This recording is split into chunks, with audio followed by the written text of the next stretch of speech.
Boldwood presents The Surgeon's Christmas Miracle, written by Alison Roberts and read by Lockie Chapman.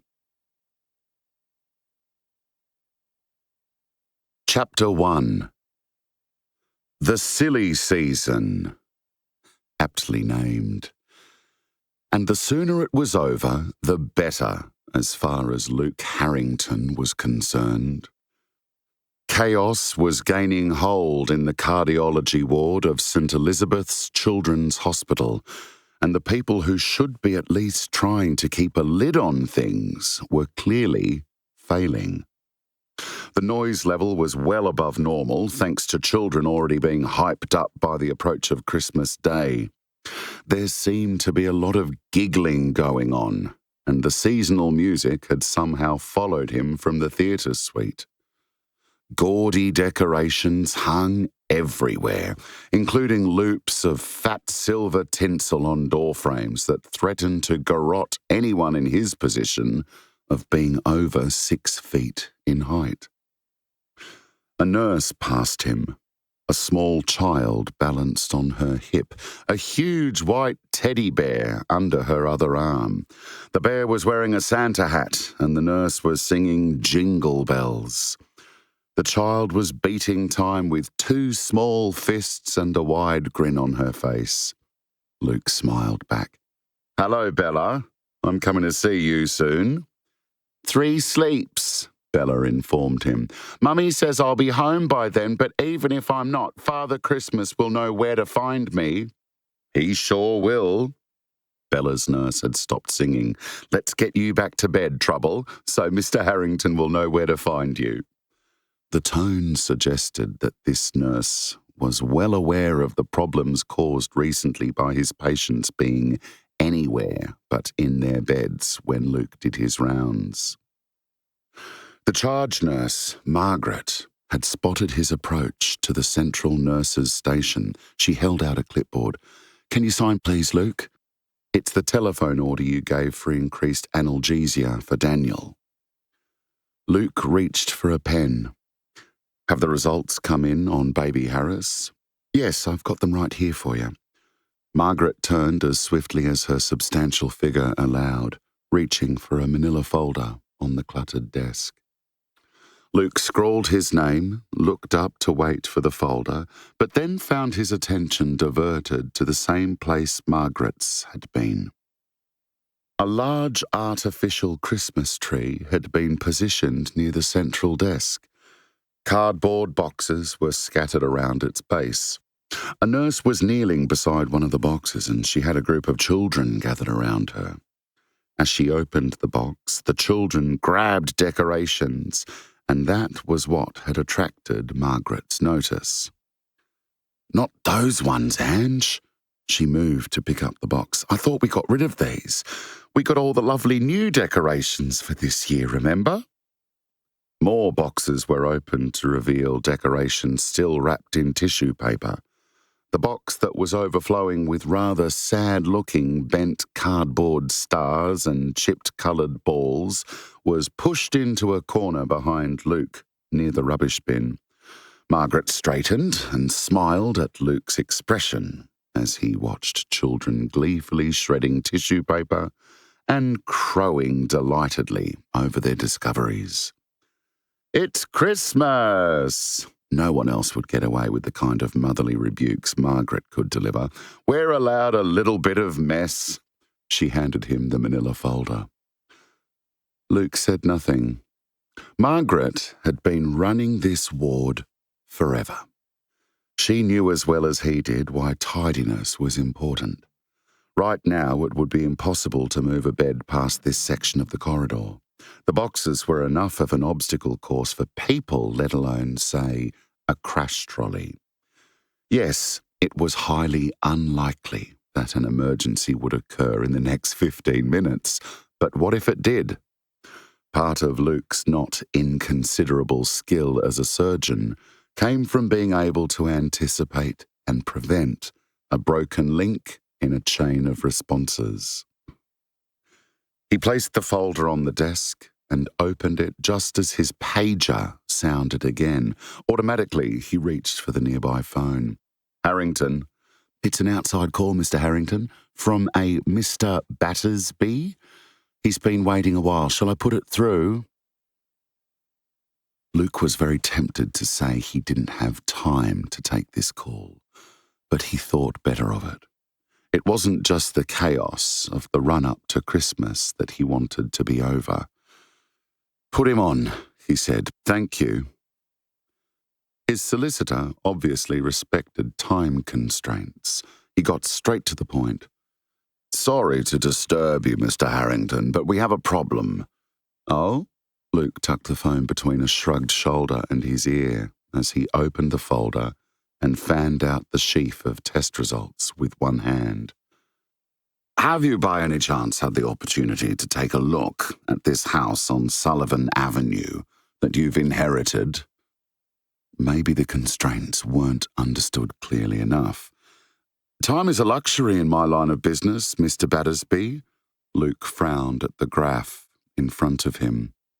Started at birth, continued by the GP, and now being monitored by ward staff, it charted the weight of a 3-week-old boy who had been admitted 2 days ago in urgent need of major heart surgery.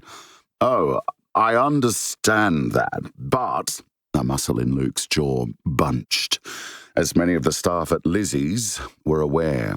But was one of his least favourite words. Find a solution, not an excuse, was a phrase he had to use all too often. His tone was still patient, however, calm and professional. What any member of the public might expect to hear from the head of the Paediatric Cardiothoracic Surgical Department.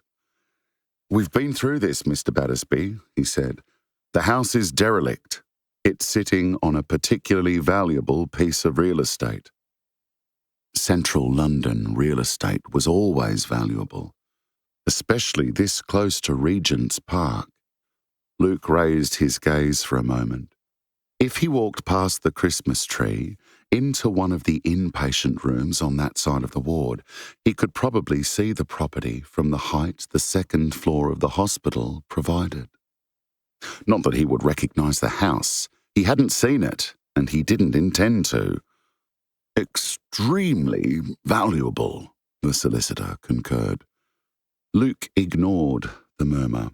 As I told you last week, I want the house gone. Demolished.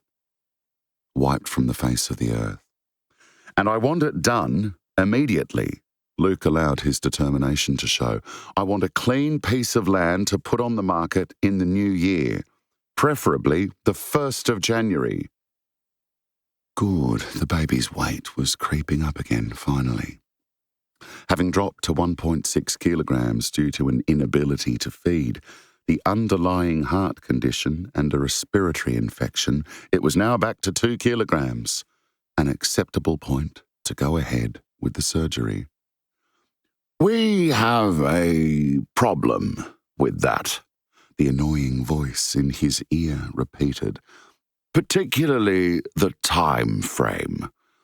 I'm not interested in problems. Luke caught the phone with his hand, preparing to end the call. That's why I employ a firm with the kind of reputation Battersby and Gosling has. You sort it. It's not that simple. Nothing ever was. Luke was doing a quick mental rearrangement of his commitments. Which of tomorrow morning's cases could be shuffled? Some might well have to wait an extra day or two given the length of time this case would involve, and nobody would be happy about that. Not that anyone was going to get out of the intensive care unit, let alone get home for Christmas with surgery planned for tomorrow, but everybody wanted it over with and recuperation to look forward to.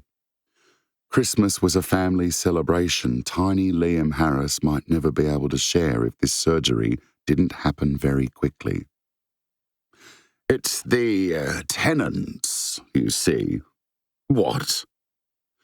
Theatre schedules slid to the back of Luke's mind. He tried to block out the increasing noise level from the excited children. helping to decorate the tree. "What do you mean, tenants? According to the information you sent me, there's been no income on this property since its owner died." "It's complicated. There's been an informal arrangement, apparently. Your father—" Already tense muscles tightened another notch. Luke's jaw ached. "Giovanni Moretti is no relative of mine." The name might be on his birth certificate, but it had never been spoken or used. Part of his genetic makeup, admittedly, but it had been buried long ago as something to be ashamed of, despised. Italian, emotional, the path to chaos and misery and broken lives. All so far in the past, even the reminder had been shocking, but Luke had been well brought up. Given strength of character like tempered steel, he knew not to go there, not to even take a single step in that direction. He could almost see his grandmother's approving nod as he drew in a careful breath. "Proceed with the demolition," he ordered calmly. "The tenants will simply have to find somewhere else to squat." "They can't." Mr. Battersby Sr. sounded a lot less frail than Luke knew him to be, defiant even. "Excuse me?" "There's children involved." Reginald Battersby cleared his throat, and his tone became slightly bemused. "Rather a lot of them, actually. And they're in the care of a young woman who flatly refuses to leave the house before Christmas. She is somewhat, passionate about it." Passion. Even the word was distasteful, let alone its implications. The fastest route to chaos. The ultimate in losing control. "You don't have to deal with it yourself," he told his solicitor. "Turn it over to the police or social services. There are plenty of places for people like that." Irresponsible people who would think nothing of taking over a deserted house and living rent-free. "You might know this woman." Luke's huff of expelled breath was incredulous. "I doubt that very much. We've done some investigation. Her name's Amy Phillips. She works as a nurse in the cardiology ward of St. Elizabeth's." Luke rubbed his temple with the middle finger of his free hand. The ache from his jaw was creeping upwards. He did not like this. Not that he'd heard of this nurse, but this was a busy ward that dealt with patients from both the medical and surgical areas of cardiology. He couldn't possibly know the names of every junior staff member. It wasn't the fact that this Amy Phillips was employed here that was disturbing. It was the potential connection. A totally unexpected link from something that was the most important part of his life to something he had no intention of touching in any form. Luke raised his gaze again. At first it was a suspicious scan of the area. Was that Amy Phillips carrying the stepladder? Or the one with a pile of linen in her arms heading towards the sluice room? The older woman, maybe, pushing a wheelchair, who had just come into view at the end of the corridor. No, she had been here for years, and her name definitely wasn't Amy. It was something else. The attempt to remember the name faded. All the noise and bustle became simply a muted background. The walls almost invisible. What Luke was aware of were in beds behind the walls, or in the playroom at the end of the corridor, being carried by nurses who sang Christmas carols or held up to hook an angel to a high branch on a tree. The children. Life was hard enough, wasn't it, without starting with the kinds of difficulties these sick children had to contend with. They were the reason he put so many unforgiving hours of his life into his work. It was his life, this place, his career, a stunningly successful one that changed the lives of many, many people. Having it tainted by a shameful past was simply unacceptable. I don't give a damn who she is or where she works, he said grimly. I want her gone, and I want a demolition crew on site tomorrow. Deal with it. It won't. Yes, it will, Luke contradicted. Money is not an object here. The proceeds from the sale of this property will be donated to an appropriate charity. Find an organisation who is prepared to take in these tenants, and I'll make sure they are a major beneficiary. That might help, Reginald Battersby conceded. He still sighed, however, as though the task was supremely distasteful. I'll see what I can do.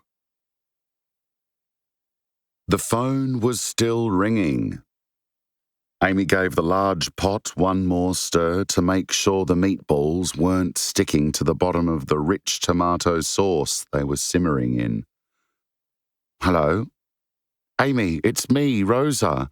Oh! Amy made an excited face at two small boys who were lying on the flagged floor of this huge old kitchen. Angelo, Marco, it's your mama. Relaying the information so fast probably hadn't been wise. Now Amy had a 6-year-old boy on either side, tugging at her arms, begging in voluble Italian for a turn on the phone. It made it a lot harder to hear what her older sister was saying. What was that? How's Nonna? She hates being in the hospital. How bad was it, the heart attack? The procedure they did was successful, apparently. The arterioplasty thing. Angioplasty. That's it. I knew you should have come with Mama, not me. Neither of us have any real idea what they're talking about. I couldn't go, you know that. Work's crazy and nobody's getting leave before Christmas. And there's trouble with the house. That horrible old lawyer was here again today. He's threatening to... The voices of her identical twin nephews became louder. Mamma, Angelo begged. Per piacere, zietta Amy. No, Marco shoved his brother. Me. Travelling with Mama was a nightmare. Rosa either hadn't heard or wasn't listening to Amy. She lost everything, twice. Tickets, passport, luggage. I'm exhausted. And I miss the boys. She sounded close to tears. Are they okay? Her sister had enough to handle. A sick grandmother, a distraught mother, being separated from her children so soon after being deserted by that no-good husband. It wouldn't be fair to share the fear that Amy wasn't going to be able to hold the fort here, even for a few days. That the walls of their world were crumbling at an alarmingly rapid rate. The boys are fine, she said. Angels, here, you talk to them for a minute. I need to check on Summer. Amy pushed the phone towards 4 small hands. Marco first, she ordered. And don't hang up, I need to talk to Mama again. She spoke in Italian because it was their first language and more likely to be obeyed. Another quick stir of the sauce made it spit and splatter onto the pitted surface of the ancient stove. But Amy didn't have time to do more than wipe up one of the bigger spots with the corner of her apron. She crossed the room, taking just a moment to drop a kiss onto a bent golden head at the big pine table. You're doing a fantastic job, Chantel. She spoke in English now, switching languages effortlessly. I really like your cutting out. I need more colours. I'll find some more old magazines. Did you find the glue? Here, see? The jar of paste tipped, and Amy hastily righted it. They'll be the best streamers any Christmas tree ever had. Weren't the others going to help you, or are they doing their homework? They're watching telly. They'll have to get busy after dinner then. Could you tell them it'll be ready soon? There was a somewhat battered old couch in the corner of this kitchen.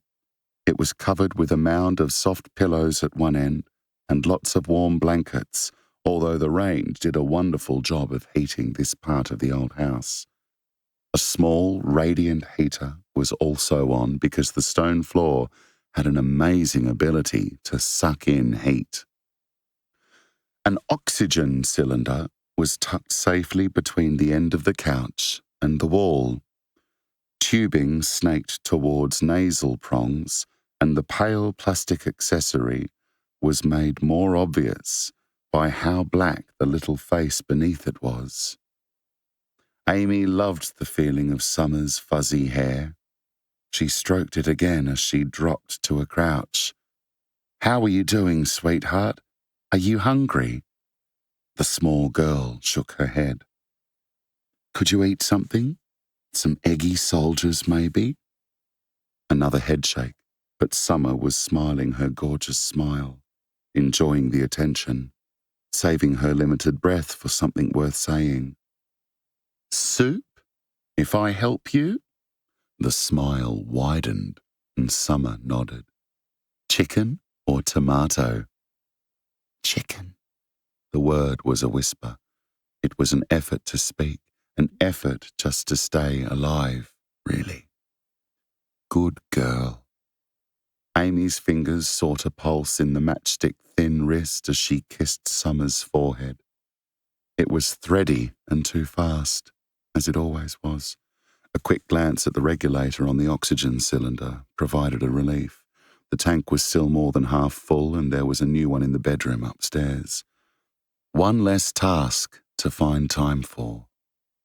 She gave her another kiss, this time concentrating on how the child's skin felt under her lips.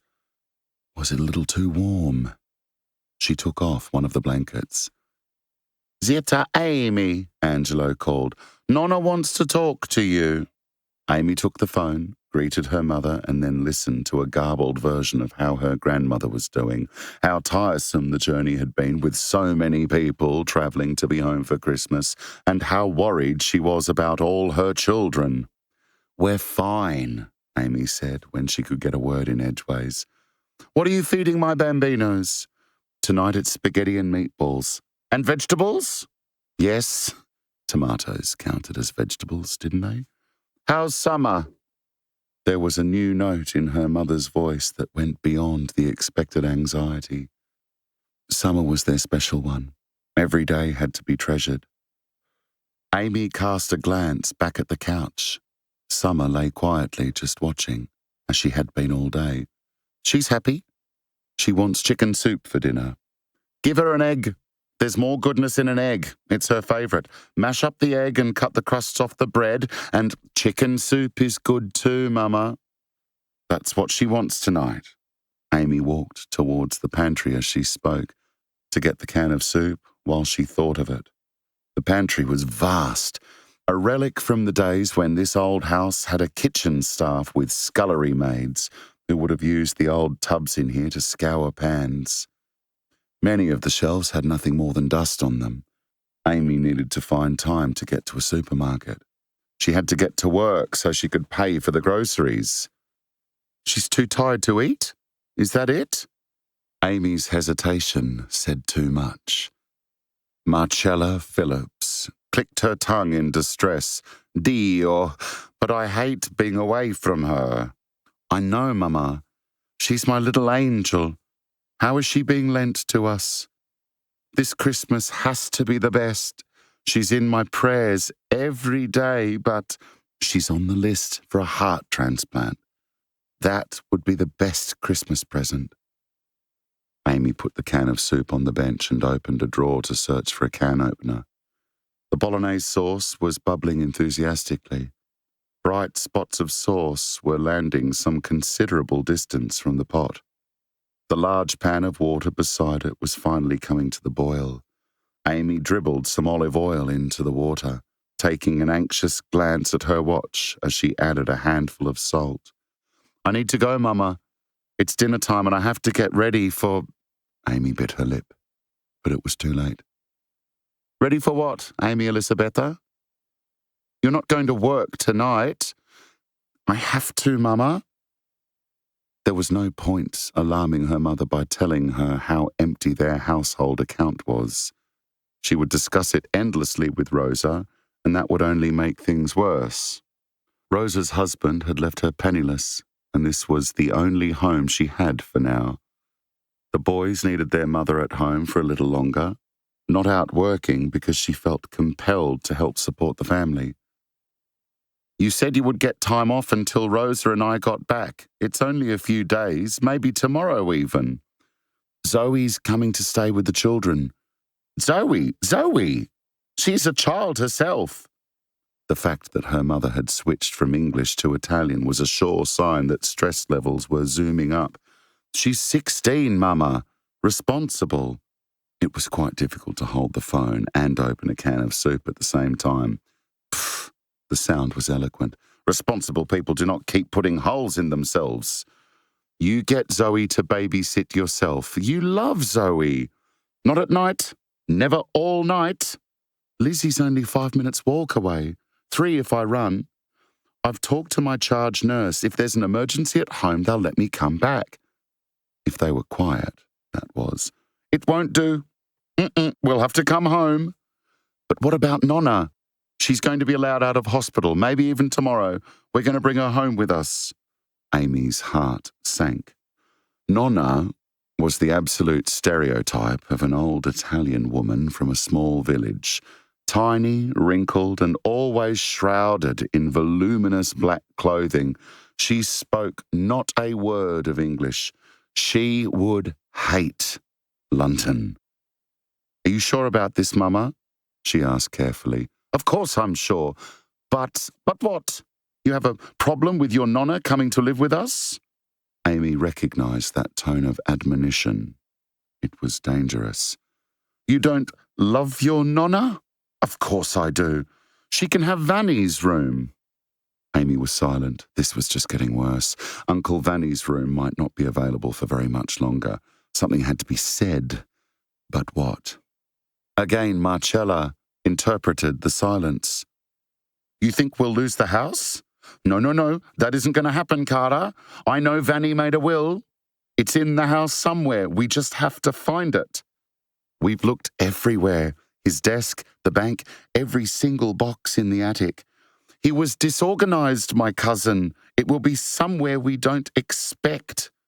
The water was boiling now, ready for the pasta. Chantelle was climbing down from her chair at the table, trailing a string of coloured paper loops for admiration. Angelo and Marco had vanished, and happy shrieks were coming from the lounge where the television was. I have to go, Mama, Amy said firmly. Give Nonna a kiss for me. Call me tomorrow. You keep looking. Try the dresser. What dresser? The one in the kitchen with the recipe books and the old... what are they? It was a sure sign of overwhelming stress when words failed Marcella. The letters to say the bills are paid. Receipts. See, there's a lot of receipts in there. Other papers too, maybe. It was getting late by the time Luke Harrrington had finished his ward round. Very late. What are you still doing here, Luke? I could ask you the same thing, Margaret. The charge nurse laughed. I'm legit. I'm doing a long day, so I don't finish till 9, after handover for the night shift. What's your excuse? Johnny Smythe got admitted. Heart failure. I heard that. He's having a bad run, isn't he? Even for a Down syndrome child. He's getting more than his fair share. They can't put off the surgery any longer. I'll have to try and fit him in the next couple of days. Tomorrow, possibly. Isn't wee Liam going to theatre tomorrow? Luke slotted the case notes he'd been writing in back into the trolley. It's certainly shaping up to be a long day. Another one. He rubbed the back of his neck, wondering why he felt more drained than usual. Now he remembered. Do you know a nurse called Amy Phillips? He asked Margaret. Of course. Margaret gave him a puzzled glance. Why do you ask? Someone mentioned her name today, that's all. I couldn't place it. Margaret shook her head. Honestly, Luke, sometimes I think you operate on a different planet. She was a theatre nurse for ages before she came onto the ward here. Her look was resigned. It's no wonder you're still single if you don't even notice women as gorgeous as our Amy. Luke didn't discuss his personal life. So far, the hospital grapevine had been denied any juicy titbits regarding his background. Someone else clearly thought the same way, he said dismissively. It sounded to me as though she has more children than she can manage. Margaret laughed. She has, at that. Her mother has, at any rate. She's a foster parent. They're lucky children that end up in the Phillips house. Luke frowned. The squatters were fostering children? It didn't make sense. It was also disturbing. He had ordered the demolition of a house full of disadvantaged children. The latest addition was Summer Bell. Do you remember her, that dear little Somalian girl who was here a few months ago? She gave Luke a wry smile. You're better at remembering patient names than staff members. I operated on her twice, of course I remember. Luke was feeling faintly dizzy. He needed to sit down, or escape, and it was high time he had something to eat. She's terminal, he added quietly, unless a transplant becomes available in time, and we both know how unlikely that is. She was, sadly, sent home to die. A case that was not one of the success stories. Never a good idea to dwell on those. She had no home to go to, Margaret said softly. Her foster family couldn't face looking after a terminally ill child. Amy had fallen in love with her. So did Marcella.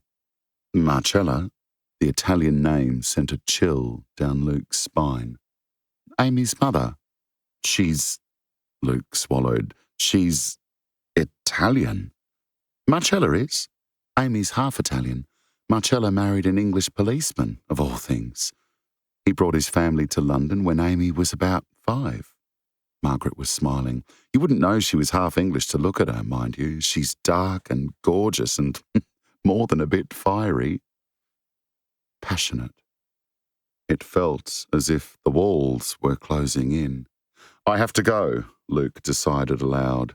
His sudden movement clearly startled Margaret enough to need an explanation. Early start tomorrow. He needed some time alone. To say he was shaken would be an accurate description, except that Luke Harrrington did not get shaken. The physical movement of striding through the familiar corridors of St. Elizabeth's should have been enough to centre himself, but it wasn't. Something had changed. Tentacles were pulling at him. Threads of a connection he hadn't expected and most definitely didn't want. More than one of them, too. It felt like some kind of portal had opened and it was following him. All thanks to an inheritance he wanted nothing to do with. A house he'd probably driven past 1,000 times until he'd learned the significance of the address and had gone out of his way not to pass on his way to and from the apartment. He slid into the driver's seat of his sleek car and drove smoothly to the car park exit. He had a lot to do tonight. He wanted to plan the major surgery on tiny Liam. He needed to think about the best way to tackle Johnny's oversized septal defect as well. He was not going to allow himself to be distracted, to feel guilty that he might be scattering a foster family right before Christmas. They would be better off somewhere else. They were living in a substandard house, for heaven's sake, practically derelict according to the independent surveyor's report on the dwelling he had received via Mr. Battersby. Missing slates on the roof, a chimney that had a dangerous lean, broken windows that hadn't been